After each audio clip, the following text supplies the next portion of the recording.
Hello guys, कैसे हो आप लोग। बहुत बहुत स्वागत है आपका super fast classes YouTube channel पे। गाइज, इस वीडियो में हम देखेंगे क्लास 10th का साइंस से यानी विज्ञान से कुछ महत्वपूर्ण प्रश्न।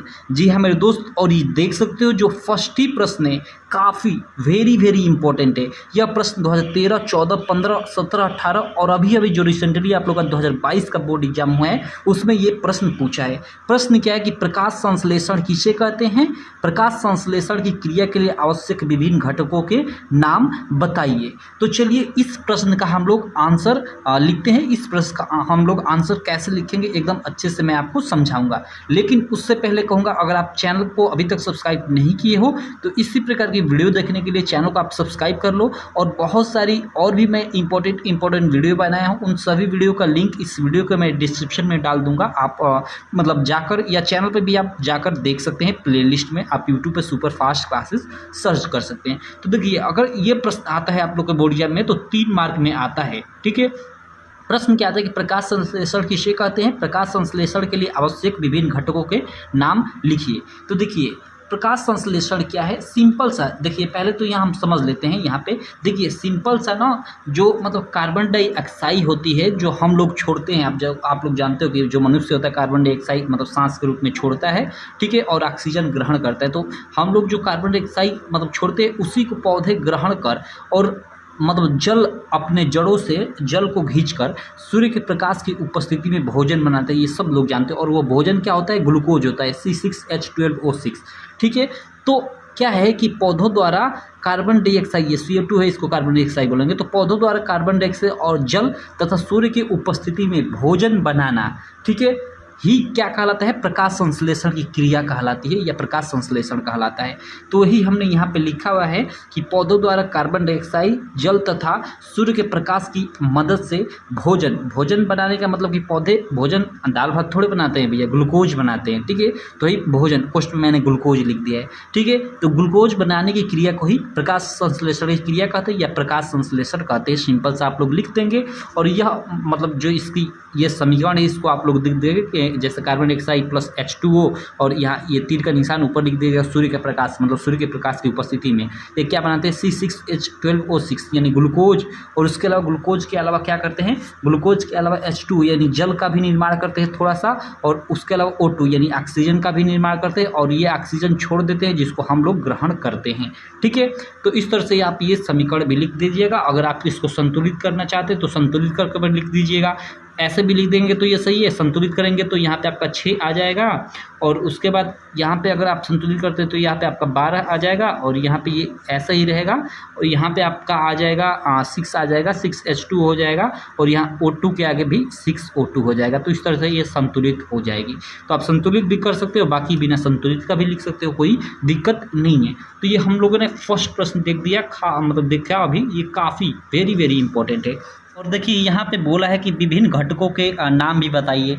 तो घटक भाई यही हो गए, कार्बन डाइऑक्साइड, जल और सूर्य का प्रकाश, क्योंकि इन्हीं से तो ये मतलब ग्लूकोज बन रहा है। तो आप आगे यहाँ पे नीचे लिख सकते हैं या यहीं पे मतलब इस कहते हैं इसके आगे आप लिख सकते हैं कि इसके विभिन्न घटक कार्बन डाइऑक्साइड, जल तथा सूर्य का प्रकाश है। बस, या विभिन्न हेडिंग डालकर और लिख दीजिए कि कार्बन डाइऑक्साइड कामा सूर्य का प्रकाश कामा जल, ऐसे आप लोग लिख सकते हो। तो ये हम लोग का फर्स्ट प्रश्न हो गया। चलिए अब हम लोग सेकेंड प्रश्न देख लेते हैं।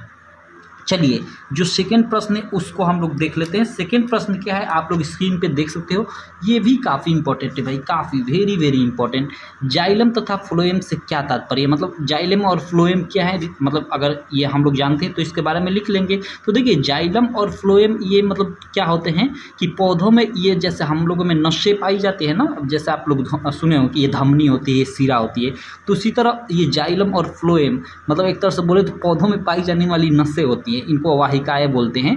तो पौधों में पाई जाने वाली वे वाहिकाएं या नलिकाएं जो जल का स्थानांतरण करती है, यानी जल का मतलब जल का एक स्थान से दूसरे स्थान तक स्थानांतरण करने का मतलब कि देखिए भोजन तो पौधों के पत्तियों में बनता ही है, आप सब जानते हो।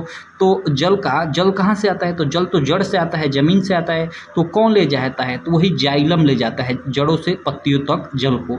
ठीक है, तो जाइलम यानी जो जल का स्थानांतरण करता है, स्थानांतरण करने का मतलब एक जगह से दूसरे जगह ले जाता है, वो जाइलम कहलाता है। और फ्लोएम जो खाद्य पदार्थों आदि को मतलब पत्तियों तक पहुंचाता है, या मतलब पत्तियों में जो भोजन बन जाता है यानी ग्लूकोज जो बन जाता है उसको मतलब पूरे पौधों में अलग अलग जगहों पर पहुंचाने का कार्य फ्लोएम करता है। तो जो खाद्य पदार्थों का स्थानांतरण करता है वो फ्लोएम होता है। तो सिंपल सा वही हमने लिख दिया यहाँ पे कि पौधों में पाई जाने वाली वे वाहिकाएं या वे नलिकाएं जो जल का स्थानांतरण करती है वे जाइलम, तथा जो खाद्य पदार्थों का स्थानांतरण करती है वो क्या होती हैं, फ्लोएम होती है या फ्लोएम कहलाती हैं। सिंपल सा ये आप लोग लिख दोगे, बस सिंपल सा आपको जानना है कि जाइलम क्या होता है, फ्लोएम क्या होता है। ठीक है, अब चलिए इस प्रश्न के बाद हम लोग अगला प्रश्न देखते हैं।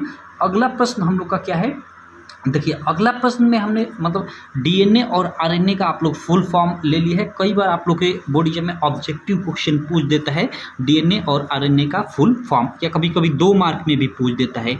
ठीक है, अगर 2 मार्क में पूछता है तो दोनों को ले लेगा, और मतलब ऑब्जेक्टिव क्वेश्चन पूछता है तो एक को लेगा। ठीक है, तो देखो डीएनए का फुल फॉर्म क्या होता है, डीऑक्सीराइबोज न्यूक्लिक एसिड।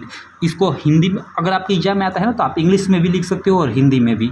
ठीक है, तो देखो हिंदी में लिखोगे डीऑक्सी और उसके बाद राइबो न्यूक्लिक एसिड। ठीक है, डीऑक्सी राइबो न्यूक्लिक एसिड ऐसे आप हिंदी में लिख दोगे। और उसी प्रकार आरएनए जो होता है, आरएनए का फुल फॉर्म होता है राइबो न्यूक्लिक एसिड, हिंदी में इसको ऐसे लिख दोगे कि राइबो न्यूक्लिक एसिड। ठीक है, तो ये दोनों चीज़ें आप लोग याद कर लीजिएगा, डीएनए और आरएनए। ठीक है, DNA means deoxy ribo nucleic acid और RNA means ribo nucleic acid. ठीक है, राइबो न्यूक्लिक एसिड। तो ये हम लोग के 3 प्रश्न थे, जाइलम, फ्लोएम, डीएनए, आरएनए और फिर प्रकाश संश्लेषण की ये क्रिया क्या होती है। ये तीनों के तीनों काफ़ी इंपॉर्टेंट है, आप तीनों को क्लियर कर लीजिएगा। बाकी इस प्रकार की और सारी वीडियो आप देखना चाहते हैं तो उन मतलब सारी वीडियो का लिंक, मैं बहुत सारी ऐसी इंपॉर्टेंट वीडियो बनाया हूँ तो उन सब का लिंक इस वीडियो के मैं डिस्क्रिप्शन में दे दूँगा। आप प्लेलिस्ट में जाकर उन सभी वीडियोज़ को देख सकते हैं। तो चलिए इसी प्रकार की मतलब अगली वीडियो में मैं आपको मिलूँगा, तब तक के लिए थैंक यू।